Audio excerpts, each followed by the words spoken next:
জামাত একমাত্র দল যারা টাকা দিয়ে ভোট কেনার চেষ্টা করে। সংসদ নির্বাচনে টাকা দিয়ে ভোট কেনা যায় এটা আমার চিন্তা ছিল না।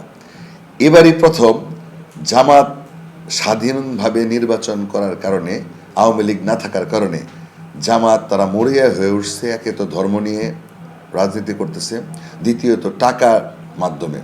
এবং দেখেন গত 12 তারিখের নির্বাচনে আমার কাছে মনে হয় অন্তর্বর্তীকালীন সরকার শুধুমাত্র জামাতের ভয়েই বিকাশের বড় অঙ্কের টাকার লেনদেন বন্ধ করে রাখছিল। তো এখন কিন্তু সেটা নাই, বিকাশ লেনদেন বন্ধ নাই।